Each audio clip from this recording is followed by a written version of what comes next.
Continuity हमने पढ़ लिया। अगला कॉन्सेप्ट हमारा आता है डिफरेंशिएबिलिटी। चैप्टर हमारा दो पार्ट में डिवाइडेड था, एक था कंटिन्यूटी, एक था डिफरेंशिएबिलिटी। कंटिन्यूटी हमने बहुत अच्छे से पढ़ा है, एकदम बेसिक से जाके एकदम हाई लेवल के क्वेश्चंस हमने पूरा सॉल्व किया है। सिमिलरली अब हम ये उठाएंगे डिफरेंशिएबिलिटी में, फिर आप रिलेट करना कि कंटिन्यूटी और डिफरेंशिएबिलिटी में क्या डिफरेंस है। देखो पूरा चैप्टर पढ़ लो और नहीं समझ में आए कि इन दोनों में अंतर क्या है तो कोई मतलब नहीं है चैप्टर पढ़ने का। इसलिए आप डिफरेंशिएबिलिटी पढ़ लेने के बाद, अभी मैंने आपसे देखो कभी भी रिलेट नहीं करा है डिफरेंशिएबिलिटी को, बट जब आप डिफरेंशिएबिलिटी पढ़ोगे ना, हर बार मैं उसकी कंटिन्यूटी से रिलेट कराऊंगा। ठीक है, तो आपको पिक्चर क्लियर होनी चाहिए कि कंटिन्यूटी और डिफरेंशिएबिलिटी में क्या डिफरेंस है। तो अब अगला अपना कॉन्सेप्ट है डिफरेंशिएबिलिटी।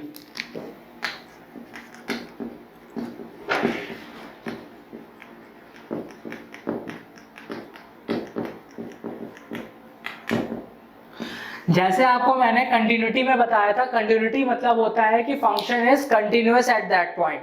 सिमिलरली डिफरेंशिएबिलिटी मतलब होता है function is differentiable at that point. ठीक बात है।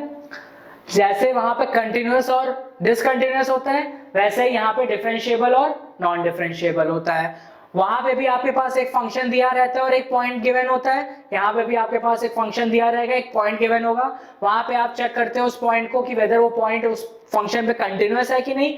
यहाँ पे आप चेक करते हो वेदर दैट पॉइंट उस फंक्शन पे डिफरेंशिएबल है कि नहीं। रिलेशन समझ में आ रहा है। देखो स्टार्टिंग से डिफरेंशिएबिलिटी जब से पढ़ोगे, कंटिन्यूटी से रिलेट करते चलोगे, दोनों क्लियर रहेगा। अलग अलग देखोगे, इसको अलग समझोगे, इसको अलग समझोगे, कंफ्यूजन में रहोगे। ठीक है, तो पहले डिफरेंशिएबिलिटी होता क्या है मैंने आपको बता दिया। डिफरेंशिएबिलिटी मतलब होता है उस फंक्शन का डेरिवेटिव। डेरिवेटिव मतलब अगर y is equal to F of x है तो आपको क्या चाहिए, dy बाई dx चाहिए। ठीक है, तो इसको हम कहते हैं डेरिवेटिव, या इसको हम और क्या लिख सकते हैं, y डैश। ये सब चीजें मैं आपको कहाँ बताया हूँ, ये मैंने आपको बताया है डिफरेंशियल इक्वेशंस में। ठीक है, कि dy बाई dx को हम y डैश लिखते हैं, d2y बाई dx स्क्वायर को हम y डबल डैश लिखते हैं, dqy बाई dx क्यूब को y ट्रिपल डैश लिखते हैं। ये सारी चीजें अभी यूज होंगी, इसलिए आपको एक बार थोड़ा रिकैप करा रहा हूँ। अगर डिटेल में जाना है तो हमारा डिफरेंशियल इक्वेशंस के वीडियोस में देख लो, उसमें ये सब पूरी चीजें डिटेल में समझाई गई हैं। तो देखो डिफरेंशिएबिलिटी क्या है, f dash of x is equal to, मान लो तुम्हारा, देखो लिमिट का यूज यहाँ पे भी आएगा। ठीक है, limit h goes to 0 f of x plus h minus f of x by h। बात समझो ये क्या लिखा है मैंने।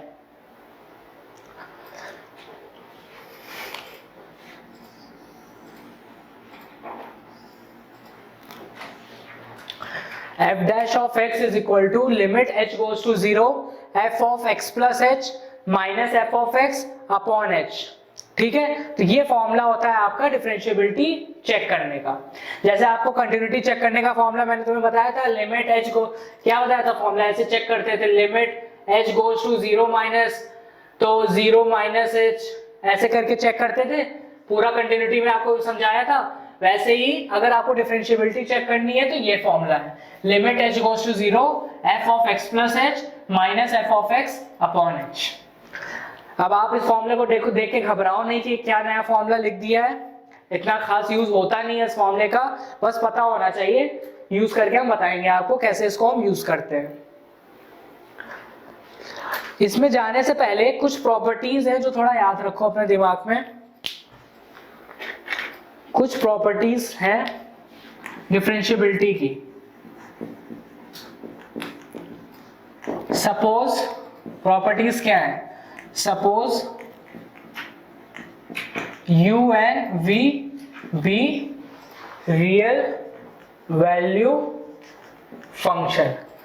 सपोज कर लो तुम्हारे पास u और v है जो कि तुम्हारे क्या है, रियल वैल्यू फंक्शन है। तो u plus minus v dash, dash मतलब क्या होता है, डेरिवेटिव होता है। तो u plus minus v dash को तुम क्या लिख सकते हो, इसको लिख सकते हो u dash plus minus v dash. समझो मैंने क्या लिखा है, u plus minus v dash को क्या लिख सकते हो, u dash plus minus v dash, मतलब आपने इसको ब्रेक करके लिख सकते हो।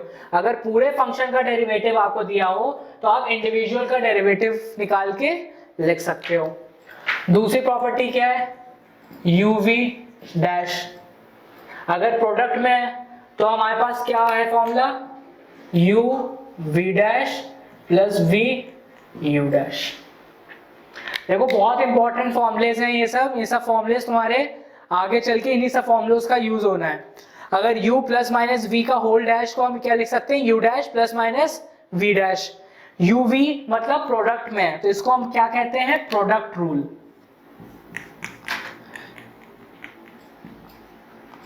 हमारा क्या कहलाता है ये, प्रोडक्ट रूल, ठीक है। चाहे इसको हम लेबनिट्ज रूल भी कहते हैं।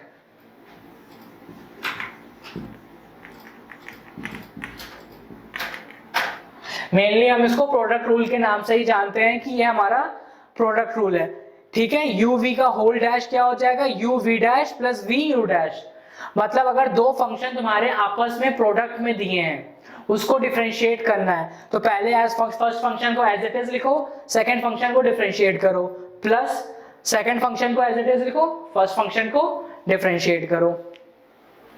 तीसरा तुम्हारा क्या आता है, तीसरा तुम्हारा है मान लो ये u बाई वी का डैश, इसको तुम क्या लिख सकते हो, इसको लिख सकते हो तुम u dash v minus u v dash upon v square, ठीक है। ये हमारा है क्वोशिएंट रूल।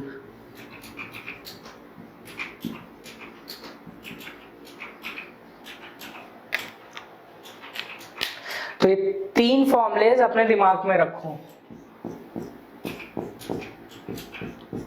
जो कि हमारे आगे यूज होंगे। अगर u plus v, u plus minus v का होल डैश है, इसको हम u dash plus minus v dash लिख सकते हैं।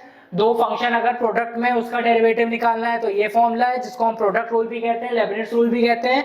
और अगर दो फंक्शन आपस में डिवाइड में है तो उसको कैसे लिखते हैं, u dash v minus u v dash upon v square, इसको हम क्वोशिएंट रूल कहते हैं, ठीक है।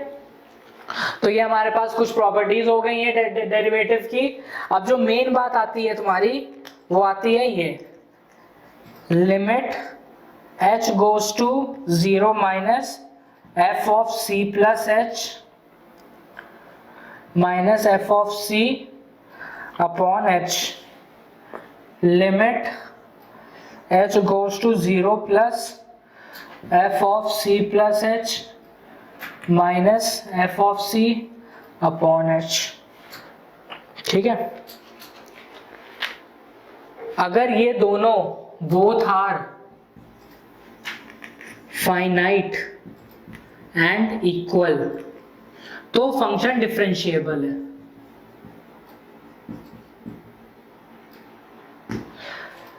ठीक है। लेफ्ट हैंड डेरिवेटिव जैसे वहां पे लेफ्ट हैंड लिमिट था वैसे ही यहाँ पे ये लेफ्ट हैंड डेरिवेटिव है, इसको हम क्या कहेंगे, LHD लेफ्ट हैंड डेरिवेटिव। इसको हम क्या कहेंगे, RHD मतलब राइट हैंड डेरिवेटिव। तो अगर हमारा लेफ्ट हैंड डेरिवेटिव और राइट हैंड डेरिवेटिव दोनों इक्वल हो गया और वो वैल्यू फाइनाइट है तो हम क्या कह देंगे, फंक्शन डिफरेंशिएबल है, ठीक है। तो इतनी बात समझ लो, फिर आगे बढ़ते हैं।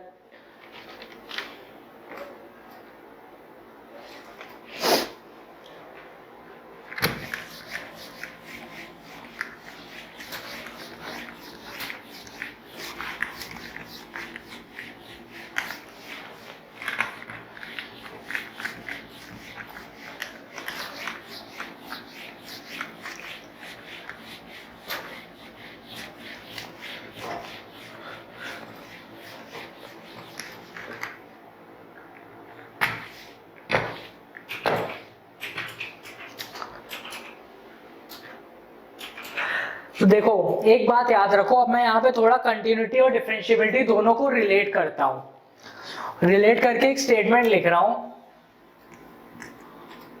all differentiable function are always continuous, but all continuous functions need not to be always differentiable.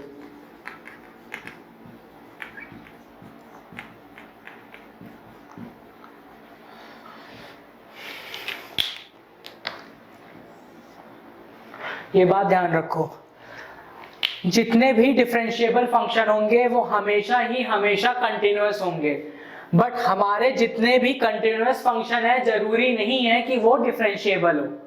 समझ में आ रही है बात? देखो बहुत बड़ी बात है, बहुत इंपॉर्टेंट बात है। अगर ये बात अपने माइंड में क्लियर रखोगे, सब कर लोगे, तुम डिफरेंशिएट कर पाओगे कंटिन्यूटी और डिफरेंशिएबिलिटी को।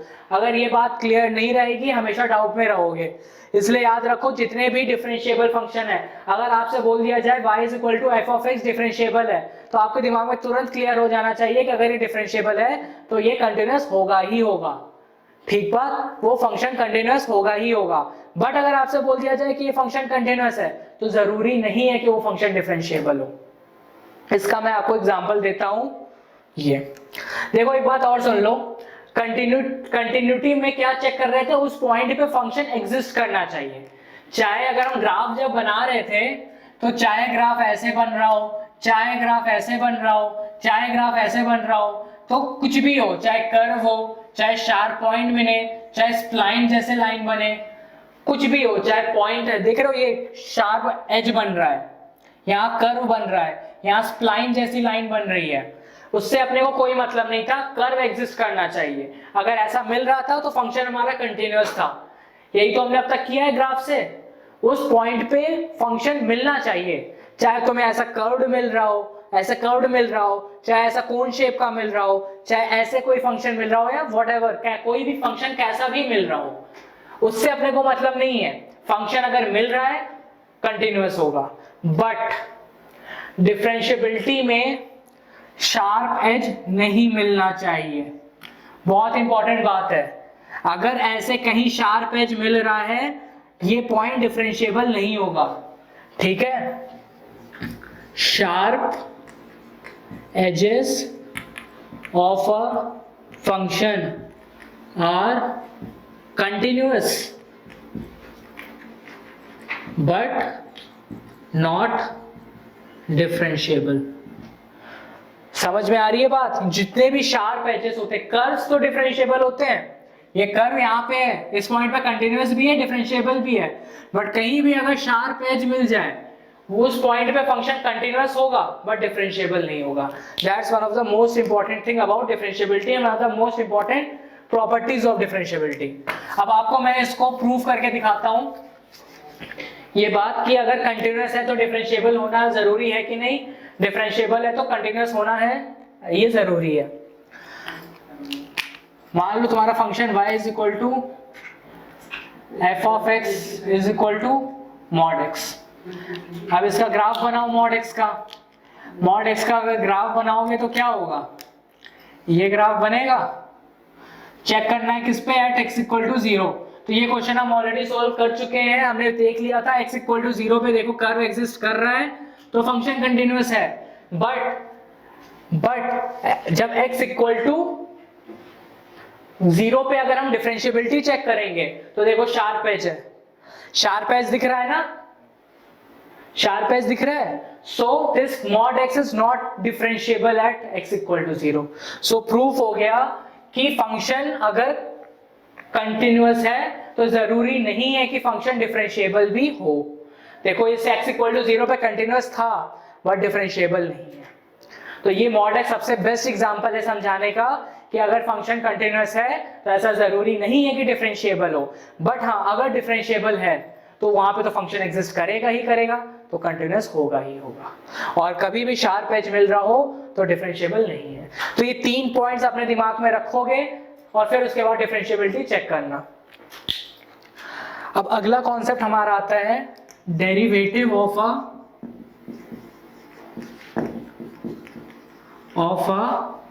Composite function.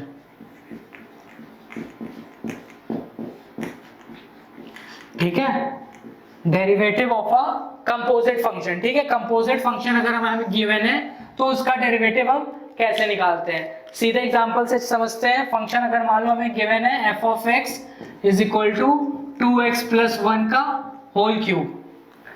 ठीक है, अगर हमारे पास फंक्शन गिवन है f of x is equal to 2x plus 1 का होल क्यूब, हमको क्या चाहिए, f डैश ऑफ x चाहिए। इसको कैसे डिफरेंशिएट करोगे, तो इस पूरे चीज को देखो, इसको करने का तरीका क्या होता है, अभी तो आपको पूरा मैं स्टेप बाय स्टेप बता रहा हूं, उसके बाद डायरेक्टली भी आप कर सकते हो। Assume 2x plus 1 is equal to t। ठीक है, तो ये 2x प्लस 1 जो ब्रैकेट में लिखा है इसको मैंने t मान लिया, तो इसको तुम ऐसे लिख सकते हो f of x is equal to t cube. अब इसका तो डिफरेंशिएशन सबको पता है, f डैश x क्या हो जाएगा 3t स्क्वायर। ठीक है, 3t स्क्वायर हो गया। अब इसको यहीं पे मत छोड़ देना, क्योंकि t जो है ये हमने अपने तरफ से एज्यूम किया है। जो चीज हम खुद से एज्यूम किए होते हैं उसको हम आंसर में कभी नहीं छोड़ते हैं।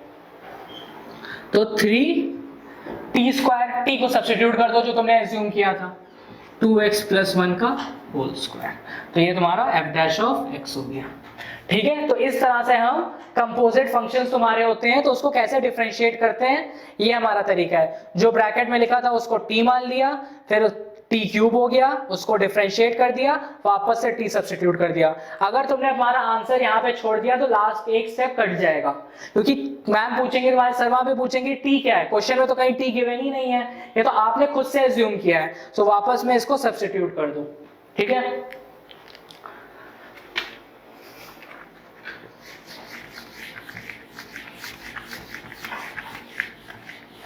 अगला क्वेश्चन है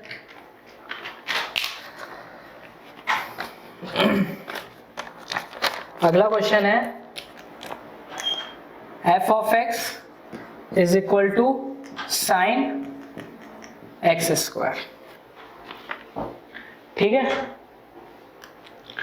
अब ये जो f of x is equal to sine x square है, इससे पहले एक चेन रूल आता है जो कि समझ लो।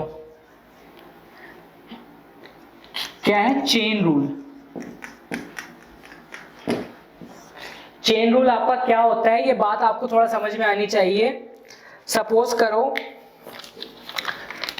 देखो चेन रूल में मैं क्या लिख रहा हूं, do f by dough x को मैं लिख सकता हूं do v by do t into dough t by dough x.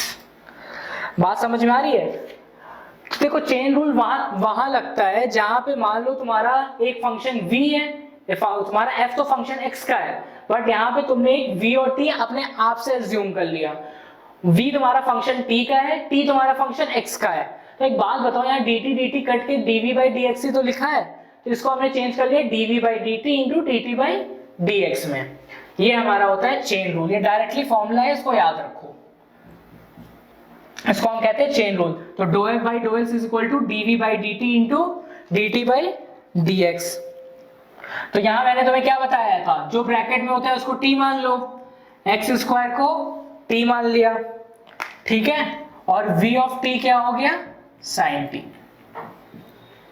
कोई दिक्कत है इसमें? चेन रूल लगाना है मेरे को, मैंने जो ब्रैकेट में था उसको एक्स स्क्वायर को मैंने t मान लिया और फिर v ऑफ t क्या कर लिया साइन t। तो मैंने do f by dough x को, ये फंक्शन x का था, उसको मैंने v और t में चेंज कर दिया। ठीक है, जो तुम्हारे फंक्शन था इसको मैंने v और t में चेंज कर दिया। तो देखो v ऑफ t हो गया साइन t, एक्स स्क्वायर हो गया t। तो अपने को क्या चाहिए, dough f by dough x. तो डो f बाई डो एक्स क्या हो जाएगा, डो v क्या है, ये डो v बाई डो t। डो f बाई डो एक्स क्या है, dough v by dough t into dough t by dough x. तो डो v by dough t sine t का differentiation cos t into dough t by dough x को क्या लिख सकते हो 2x। कोई दिक्कत है इसमें?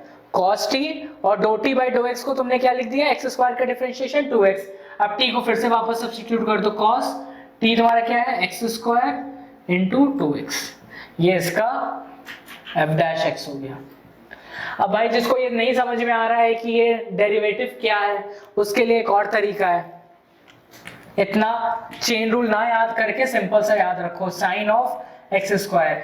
ये एक तुम्हारा चेन रूल से कैसे सॉल्व होता है, ये वो तरीका था। ये एक अल्टरनेटिव तरीका मैं और बता रहा हूं। यहाँ क्या करो, एक्स स्क्वायर को t मान लो, तो f ऑफ x क्या हो गया, साइन t। ठीक है,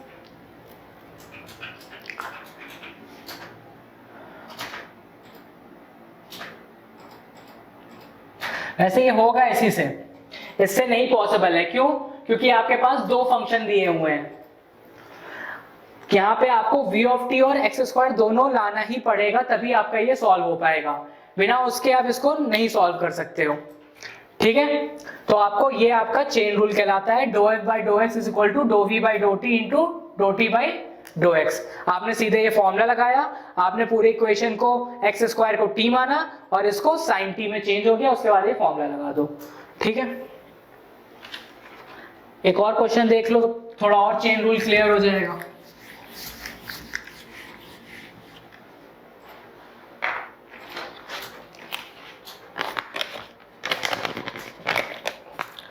अगला क्वेश्चन है f of x is equal to tan 2x plus 3। ठीक है, तो फिर वही काम करना है, चेन रूल लगाना है। ब्रैकेट वाले टर्म को t मान लो, t is equal to 2x plus 3, तो v ऑफ t क्या हो गया, tan t। ठीक है, t हो गया 2x plus 3, v of t हो गया tan t। उसके बाद अपने को क्या चाहिए, dough f by do x, जो कि क्या होता है, dough v by dough t into dough t by dough x. तो dv बाई dt क्या हो जाएगा, tan t का क्या होता है, sec square t into dough t by dough x क्या हो गया, 2। अब इसको sec स्क्वायर t क्या हो गया, 2x प्लस 3 इंटू 2। ये इसका आंसर हो गया। समझ में आ रही है बात? इस तरह से तुमने इसको सॉल्व कर लिया। तो ये तुम्हारे होते हैं कुछ कंपोजिट फंक्शंस हैं जिसको तुम्हें कैसे सॉल्व करना है। तो इस तरह से तुमने do f by dough x is equal to do v by do t into dough t by dough x करके इस तरह से आपने इसको सॉल्व कर लिया है। ठीक है, एक लास्ट क्वेश्चन और इस पे देखते हैं, ताकि आपको फाइनली पूरा कंपोजिट फंक्शन का डेरिवेटिव कैसे निकालते हैं वो क्लियर हो जाए। Sine of cos of x square. ठीक है, इसमें क्या करो, फिर से वही काम करो, एक्स स्क्वायर को मानो t, cos t को मानो s, w को मानो sin s। तो अब की जो f डैश x बनेगा वो बनेगा do w by do s into do s by dough t into dough t by do x। ये तीन फंक्शन अगर तुम्हारे पास गिवन है, वहां पे अगर तुम्हारे पास तीन फंक्शन गिवन है तो कैसे सॉल्व, क्योंकि देखो साइन कॉस एक्स स्क्वायर, यहाँ पे सिर्फ दो फंक्शन गिवन थे, tan और x के, इसलिए दो बार ही लगाया। अगर तीन फंक्शन गिवन है तो ये फॉर्मूला होता है चेन रूल का, do t by dough x into do s by do t into do डब्ल्यू बाई डो एस। ये हमारा t हो गया, फिर ये cos t तुम्हारा s हो गया, और ये साइन s तुम्हारा w हो गया। अब चलो इसको निकाल लो, इसकी वैल्यू f डैश x क्या हो जाएगा, do w by do s क्या हो गया, साइन x का differentiation cos x cos s into do s by dough t, इसको डिफरेंशिएट करो, do s by dough t, cos t का डिफरेंशिएशन माइनस साइन t, और at last do t by do s का differentiation 2x। आप substitute कर दो जो तुमने एज्यूम किया है, तो f डैश x क्या हो जाएगा, cos s की वैल्यू क्या है, cos of cos t, minus ये जो था ये माइनस इसको बाहर कर लिया, साइन t क्या है x स्क्वायर इंटू 2x, फिर इस t को रिप्लेस कर दो, minus of cos of x square sine x square into 2x। इतना आपका इसका आंसर हो जाएगा। ठीक है, तो इस तरह से हम चेन रूल को सॉल्व करते हैं। क्लियर हो गया? मेन आपको ये फॉर्मूला याद करना होगा, कैसे किसको सब्स्टिट्यूट करना है वो ध्यान दो बस। तो ये आपका डेरिवेटिव ऑफ कंपोजिट फंक्शन हो गया। ऑल वैरायटी ऑफ क्वेश्चंस हम कंप्लीट कर चुके हैं। फिर हम उसके बाद पहुंचे थे अगले टॉपिक पे जो हमारा था डिफरेंशिएबिलिटी। डिफरेंशिएबिलिटी को बार बार हम कंटिन्यूटी से रिलेट करके देख रहे हैं, क्योंकि हमारे माइंड में क्लियर होना चाहिए कि डिफरेंशिएबिलिटी क्या चीज है, कंटिन्यूटी क्या चीज है, दोनों को मिक्सअप नहीं करना है। तो हमने डिफरेंशिएबिलिटी के कई टाइप्स पढ़े थे। अब अगला टाइप हमारा जो आता है वो आता है लॉगरिथम फंक्शन, डिफरेंशिएशन ऑफ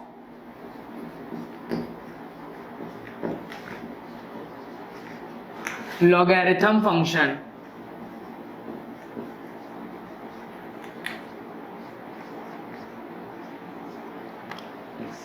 हमने कई फंक्शंस का ऑलरेडी डेरिवेटिव उसका पढ़ चुके हैं। हमने इनवर्स फंक्शन का, इनवर्स ट्रिग्नोमेट्रिक फंक्शन का पढ़ा था, हमने कंपोजिट फंक्शंस का पढ़ा था, इम्प्लिसिट फंक्शंस का पढ़ा था। सिमिलरली हम लॉगरिथम फंक्शंस का पढ़ेंगे। तब इस लॉगरिथम फंक्शंस को पढ़ने से पहले हमको कुछ फॉर्मूलेस अपने दिमाग में रखने हैं। फॉर्मूलेस किस चीज के हैं? ये हमारे फॉर्मूलेस लॉगरिथम फंक्शंस के हैं। ठीक है, क्योंकि लॉग फंक्शन सभी जानते हो क्या होता है। लॉग होता है, ये ऐसे लिखते हो लॉग को। कुछ लोग कंफ्यूज होते हैं कि सर लॉग और ln, एक वर्ड होता है लॉग, एक वर्ड होता है ln, दोनों में डिफरेंस क्या है? लॉग और ln में क्या डिफरेंस है? तो देखो, अगर लिखे हो log2 और एक तरफ लिख रहे हो ln2, दोनों ही सेम बात नहीं है। कुछ लोगों को लगता है कि log और ln both are the same thing. ऐसा नहीं है। log2 की वैल्यू अलग आती है, ln2 की वैल्यू अलग आती है। आपके सबके पास साइंटिफिक कैलकुलेटर है, log2 की वैल्यू निकाल के देखो, एक अलग वैल्यू आएगी। ln2 की वैल्यू निकाल के देखो, अलग आएगी। अगर दोनों की वैल्यूज अलग आ रही हैं तो दोनों सेम कैसे हो सकता है? तो पहले एक दिमाग में पिक्चर क्लियर करो। log जो होता है वो हमेशा बेस 10 में होता है।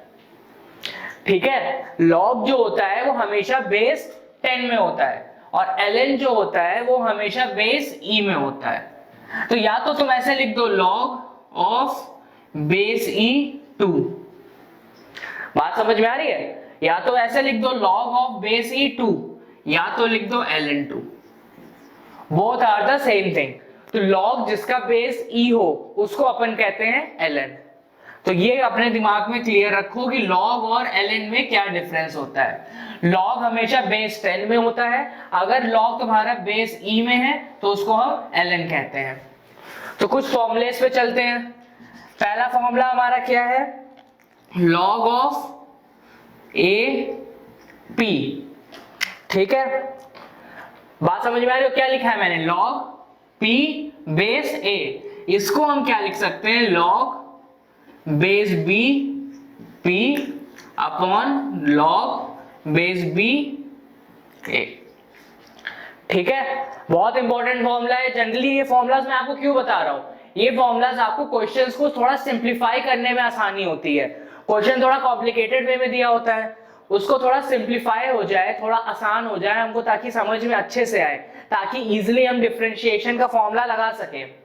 इसलिए हम ये कुछ फॉर्मूलेस अपने दिमाग में रखते हैं। मतलब क्या है इस फॉर्मूले का? इस फॉर्मूले का मतलब है log बेस a p। अगर हमको लिखना है, इसको चेंज करना है, तो देखो हमने क्या किया, दोनों को सेम बेस में चेंज कर दिया। सेम बेस क्या है? b, और log p, और जो यहाँ पे था वो डिवाइड बाय log a। ये पहला फॉर्मूला है। इसको चाहो तो यहाँ एग्जांपल से समझ लो। अगर लिखा है log बेस 2 5, इसको लिख सकते हो तुम log 5 बाई log 2। यहाँ कुछ नहीं दिया है तो एज्यूम कर लेते हैं बेस 10 है। समझ में आ रहा है? तो log बेस 2 5 को हम log 5 बाई log 2 लिख सकते हैं। तो वही चीज है ये। अगला फॉर्मूले पे चलते हैं।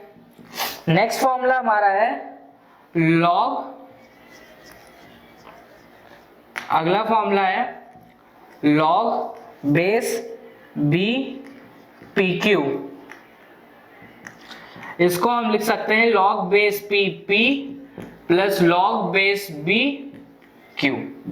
ठीक है, ये हमारा अगला फॉर्मूला है। अगर दो फंक्शन पी और क्यू कोई भी फंक्शन हो सकते हैं, ठीक है। कोई दो फंक्शन आपस में प्रोडक्ट में है और उसके आगे लॉग लगा है, तो प्रोडक्ट जब हटेगा तो वो एडिशन में चेंज हो जाएगा। तो देखो बेस बी तो सेम रहा, तो log p plus log q, एक ये फॉर्मूला है। तीसरा फॉर्मूला हमारे पास क्या है, log base p p square. इसको हम क्या लिख सकते हैं, 2 log बेस b p। बात समझ में आ रही है, जो पावर में होता है वो आके सामने आ जाता है। तो अगर इसको जनरलाइज कर दें हम तो क्या हो जाएगा, log बेस p p की पावर n, इसको हम n log बेस p ये लिख सकते हैं, ठीक है। log बेस p p की पावर n, मतलब जो भी पावर होगी वो log के आगे आ जाएगी। इसको अगर समझे, अगर आपके पास ऐसे लिखा हो log ऑफ x स्क्वायर, आपको इसको सिंप्लीफाई करना है। इसको सिंप्लीफाई करने के लिए क्या लिख सकते हो, 2 log x, ठीक है ना। फॉर एग्जाम्पल आपको आगे यही फंक्शन अगर f of x is equal to log x है, log x स्क्वायर है, आपको f डैश ऑफ x चाहिए, तो पहले क्या करो, प्रॉपर्टी लगा दो। प्रॉपर्टी में क्या हो जाएगा, ये 2 log x। अब इसको डिफरेंशिएट कर दो, 2 बार log x का डिफरेंशिएशन 1/x, ठीक है। तो इसलिए देखो प्रॉपर्टी के हेल्प से फंक्शन आसान हो गया।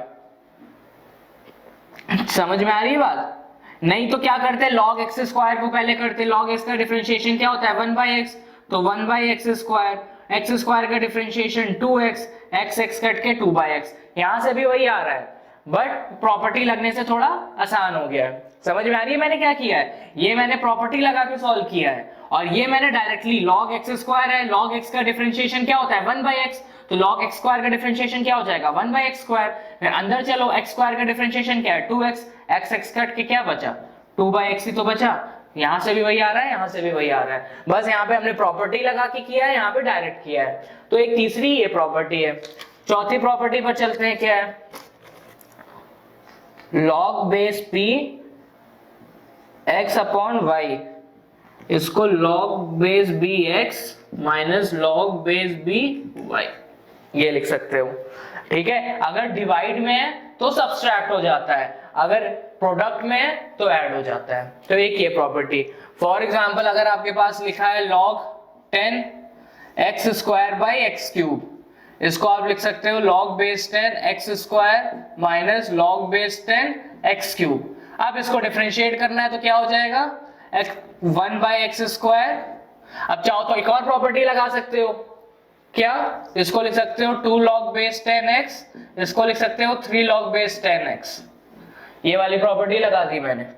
अब इसको क्या हो गया 2 × 2/x माइनस 3/x आंसर। तो देख रहे हो प्रॉपर्टी लगाने से काम अपना कितना आसान हो जा रहा है। ये इतना टेढ़ा सा था, इसको हमने पहले पहली प्रॉपर्टी लगाई, फिर दूसरी प्रॉपर्टी लगाई, सीधे डिफरेंशिएट कर दिया, इसका डिफरेंशिएशन है ये, ठीक है। तो प्रॉपर्टी लगाने से काम अपना आसान हो जाता है। तो ये चौथा फॉर्मूला है। तो इतने आपके पास फॉर्मूलेज हैं, और भी कुछ चीजें हैं।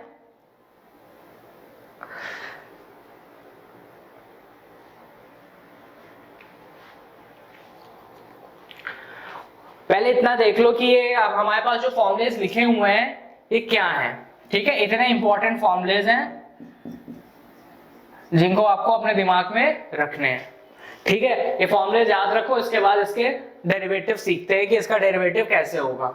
फॉर्मूलेज ध्यान में रखो, ठीक है।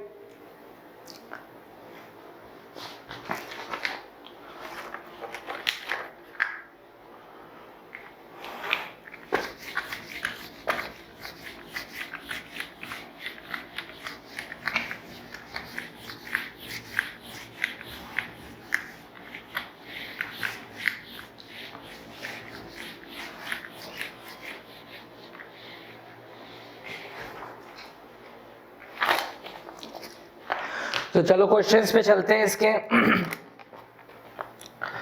देखो अगर तुम्हारा क्वेश्चन है y is equal to e की पावर x, एक चीज समझ लो, अगर y तुम्हारा एक्सपोनेंशियल फंक्शन है, तुमसे बोला है किसका y डैश निकालने को, तो y डैश सेम होगा e की पावर x, ठीक है, ये बात थोड़ा ध्यान रखो। थोड़ा एक्सपोनेंशियल फंक्शन का भी डेरिवेटिव आपको बता दे रहा हूं।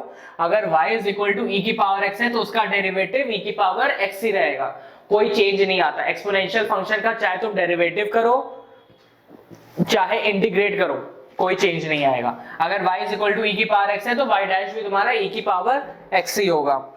ठीक है, अगर मान लो तुम्हारा, ये आपको मैं ऑलरेडी बता चुका हूं बट एक बार और बता दे रहा हूं, log x है। अगर y is equal to log x है तो इसका डेरिवेटिव क्या हो जाएगा 1/x। चाहे ln x हो तब भी 1/x होगा।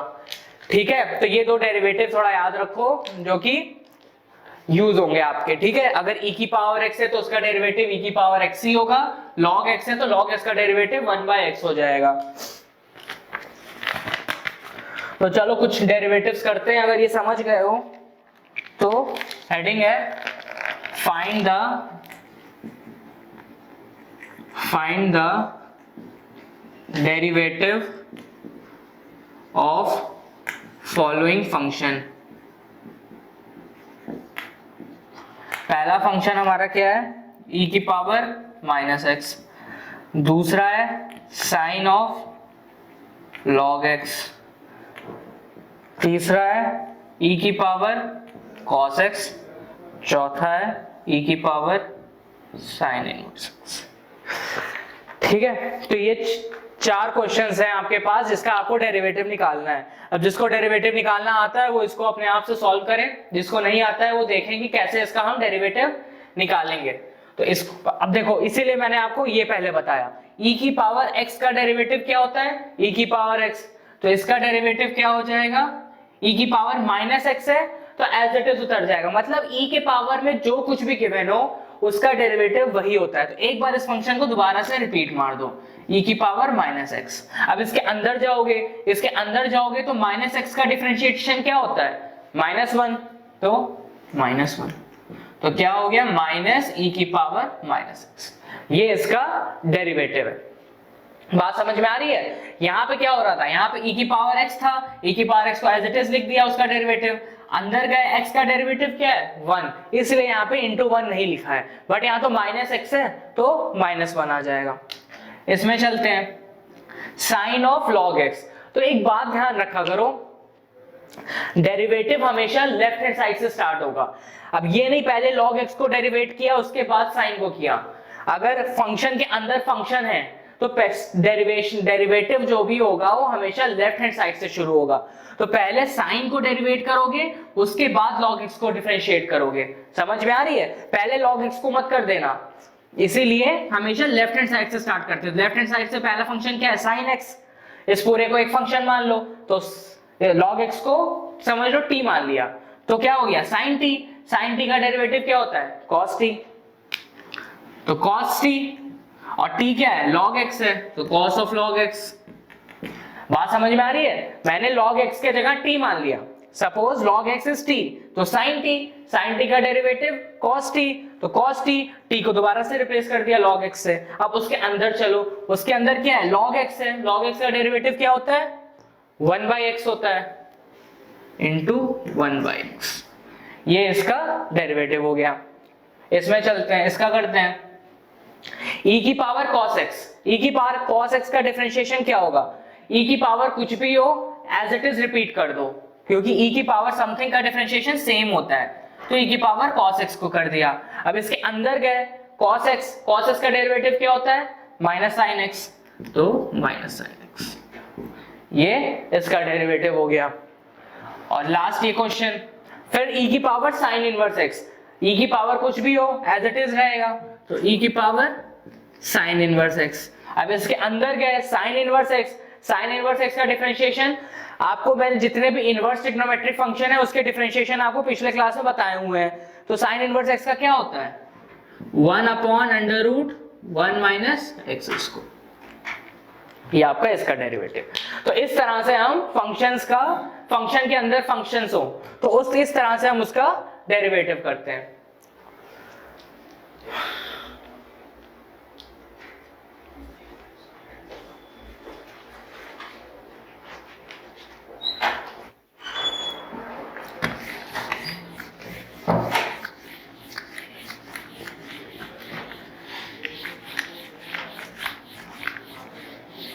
तो इस तरह से आपका लॉगरिथमिक फंक्शन हो चाहे एक्सपोनेंशियल फंक्शन हो, हम इस तरह से इसको सॉल्व करेंगे। एक और क्वेश्चन देखो, क्वेश्चन है डिफरेंशिएट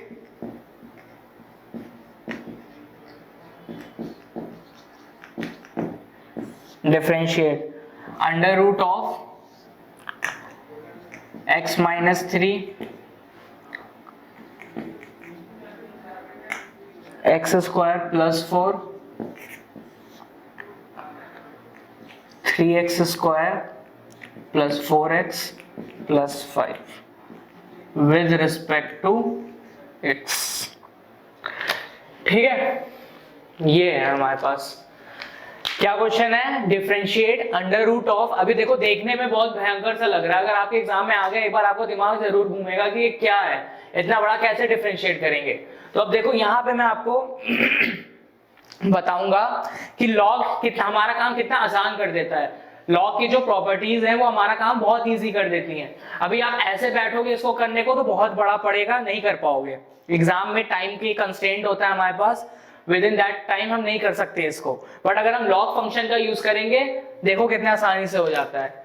एक काम करो, इस पूरे को y मान लो, y is equal to x minus 3 x square plus 4 upon 3x square plus 4x plus 5 whole की पावर 1/2। कर सकते हो, रूट को मैंने होल की पावर 1/2 कर दिया।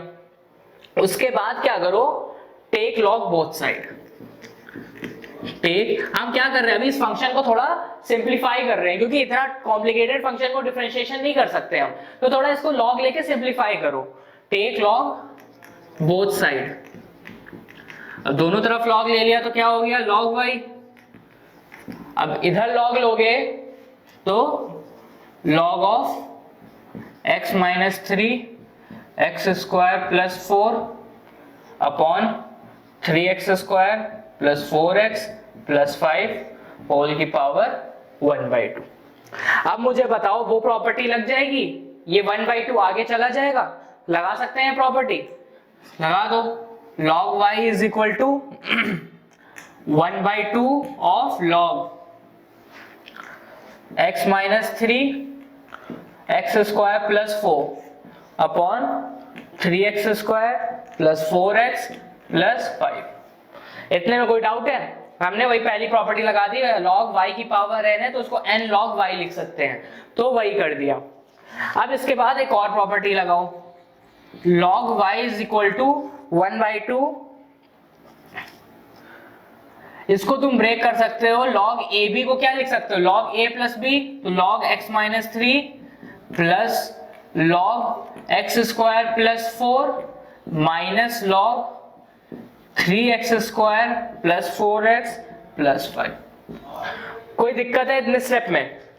कुछ नहीं किया है, हमने log की प्रॉपर्टी लगाई है। जब दो log प्रोडक्ट में होते हैं तो क्या हो जाता है, log pq का क्या हो गया था, log p plus log q, तो log pq क्या हो गया, log p plus log q। अब यही चीज डिवाइड में है, ये पूरा एक फंक्शन, ये log p बाई q क्या हो जाएगा, log p minus log q, तो माइनस है। तो देख रहे होगे किस तरह से वो जो फॉर्मूलाज मैंने तुम्हें बताए थे उसको अप्लाई कर रहा हूं मैं। अभी अप्लाई करके देखो बहुत आसान हो गया, अभी कुछ नहीं बचा है। Now differentiate both side, differentiate both side. अब डिफरेंशिएट कर दो, log y का डेरिवेटिव क्या होता है, 1/y, 1/y dy by dx is equal to 1/2। log of x minus 3 का डेरिवेटिव क्या हो गया, 1 upon x minus 3। x minus 3 को t मान लो तो log t का डेरिवेटिव 1/t, और t को दोबारा x माइनस 3 पुट कर दो और उसके अंदर घुसो, x माइनस 3 का डेरिवेटिव 1 छोड़ दो, प्लस अब x स्क्वायर प्लस 4 को t मान लो तो log t क्या हो जाएगा, 1/t, तो मतलब 1 अपॉन एक्स स्क्वायर प्लस 4। इसके अंदर घुसो, एक्स स्क्वायर प्लस 4 का डेरिवेटिव 2x, ठीक है, एक्स स्क्वायर प्लस 4 का डेरिवेटिव क्या हो गया, 2x। सिमिलरली इतने पूरे को t मान लो, log t का डेरिवेटिव 1/t, तो माइनस, देखो क्या हो जाएगा, minus 3x square plus 4x plus 5, ठीक है, अब इसका अंदर के जाओ, अंदर का डेरिवेटिव क्या हो जाएगा 6x + 4। इस तरह से आपने इसको कर दिया डिफरेंशिएट। अब ये y को उधर ले जाओ तो dy/dx = y/2। ये पूरी तीन चीज को लिख लो दोबारा से।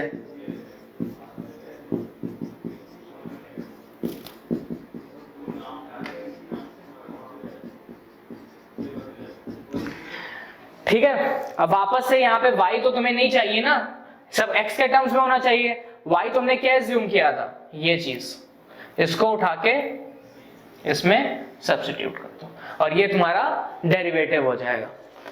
ठीक है, तो इस तरह से हम इस इतना बड़ा सा फंक्शन को हमने लॉग का यूज करके इजीली सिंप्लीफाई कर लिया है।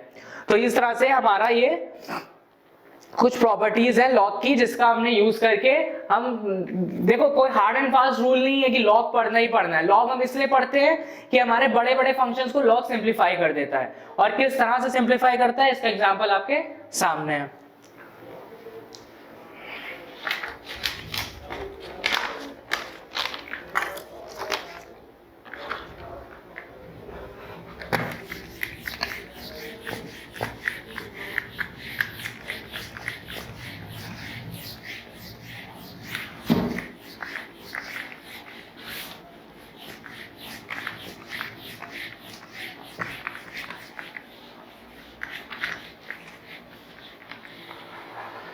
अगला कॉन्सेप्ट आता है हमारा, तो यहां से लॉगरिथम वाले फंक्शन का डेरिवेटिव हमने सीख लिया, हमने फॉर्मूले सीख लिया और किस तरह से उसको हम डिफरेंशिएट करते हैं हमने वो सीख लिया।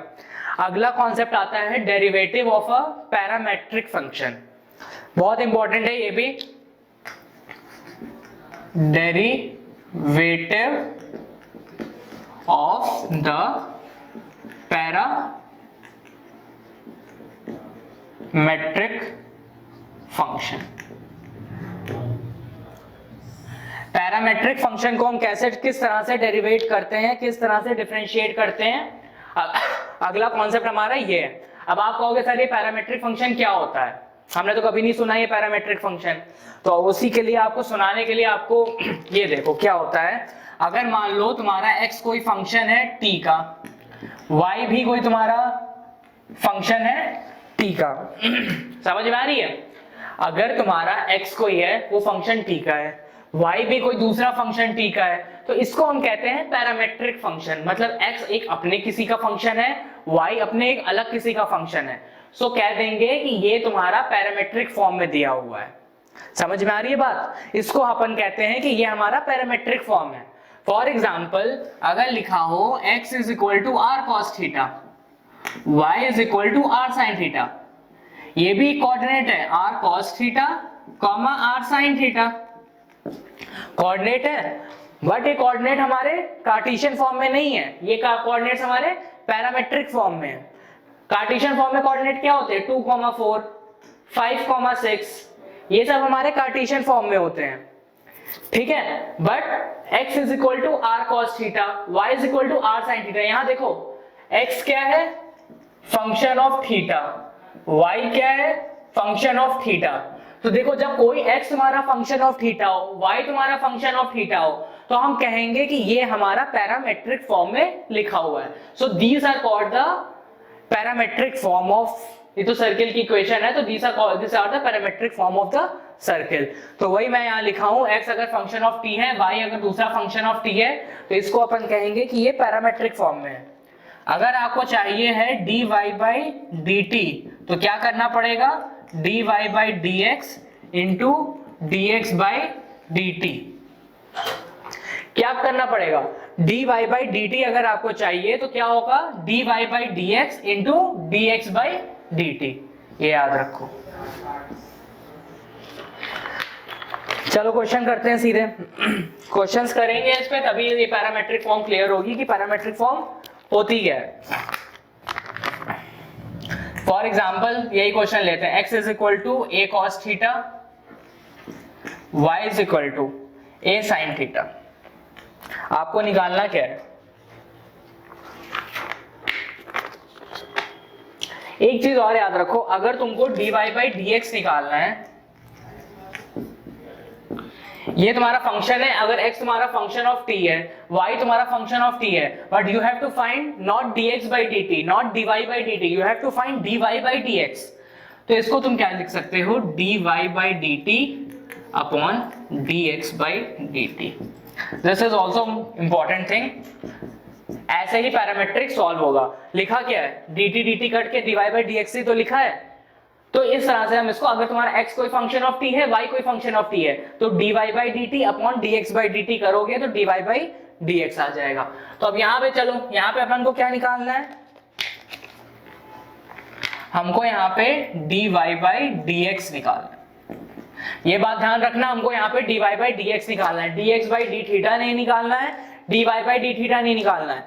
अब डायरेक्टली तुम dy by dx नहीं निकाल सकते हो, क्योंकि x तुम्हारा फंक्शन थीटा का है, y तुम्हारा फंक्शन थीटा का है, x और y का आपस में कोई रिलेशन नहीं है। That's why it's called the parametric form.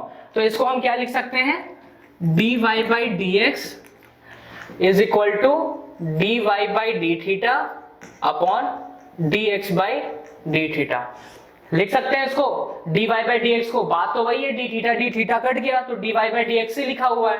अब इसके बाद तो कुछ नहीं है, dy by d थीटा को डिफरेंशिएट करोगे तो a sin थीटा का डिफरेंशिएशन क्या हो जाएगा, a cos theta. dx by d theta, इसका डेरिवेटिव क्या हो जाएगा, minus times of a sin theta. a cut गया तो माइनस cot थीटा। ये इसका आंसर है। अब जिसको पैरामेट्रिक फॉर्म पता होगी, जिसको ये फॉर्मूला पता होगा, वो बहुत इजीली सॉल्व कर लेगा। वरना आप कंफ्यूज रहोगे कि ये dy by dx क्या है, dx y क्या है, x क्या है, कैसे y और x में रिलेशन बना है, थोड़ा कंफ्यूजन रहता है। इसीलिए इस तरह से इसको आसानी से हम सॉल्व कर लेंगे। और क्वेश्चंस करते हैं इसके। अब नेक्स्ट क्वेश्चन चलते हैं पैरामेट्रिक फॉर्म में ही। अगला क्वेश्चन है x is equal to 40, y is equal to 4 by t। ठीक है, एक ये क्वेश्चन है और एक क्वेश्चन है x is equal to 80 square, y is equal to 280।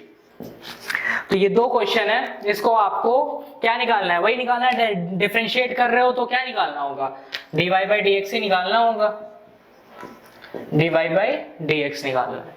यहाँ पे क्या निकालना है, dy by dx निकालना है। ठीक है, तो चलो पहले इसको सॉल्व करते हैं। तो dy by d, अब देखो कैसे पता चलेगा कि ये पैरामेट्रिक फॉर्म है कि नहीं है।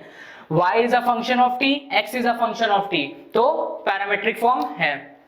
तो dy by dx को क्या कर दो, dy by dt upon dx by dt। dy by dt निकाल लो, 280 का डिफरेंशिएशन क्या हो जाएगा, 2a upon dx by dt का क्या हो जाएगा, 280। 2a कट गया, आया 1 by t। ठीक है, तो dy by dx क्या आ गया, 1 by t। सिमिलरली ये करते हैं, यहाँ पे dy by dx निकालना है, तो यहाँ जो dy by dx निकालना है, सिर्फ फिर वही फॉर्मूला लिखो, dy by dt upon dx by dt। dy by dt का क्या हो जाएगा, इसको एक काम कर सकते हो, 4 by t को तुम क्या लिख सकते हो, 4 इंटू, देखो इसका डिफरेंशिएशन इधर मैं अलग से बता रहा हूँ, 4 by t को कैसे डिफरेंशिएट करो, 4 इंटू t की पावर -1, ऐसे लिख सकते हो, 4 इंटू t की पावर -1, इस तरह से लिख सकते हैं। अब इसका डिफरेंशिएट करना है तो फिर नॉर्मल करो, 4 इंटू -1 t की पावर -2। ठीक है, 4 इंटू -1 t की पावर -2, तो क्या हो गया, -4 अपॉन t स्क्वायर। तो सिमिलरली तुम्हारा यहाँ dy by dt क्या हो जाएगा, -4 अपॉन t स्क्वायर, 4t का डिफरेंशिएशन 4, तो क्या आ गया, -1 by t स्क्वायर। तो इसी तरह से आपका पैरामेट्रिक फॉर्म की इक्वेशंस को हम किस तरह से डिफरेंशिएट करते हैं, ये हमारा तरीका होता है। तो कुल मिला के आपको सिर्फ ये इक्वेशन याद रखनी है, आप इजीली सॉल्व कर लोगे।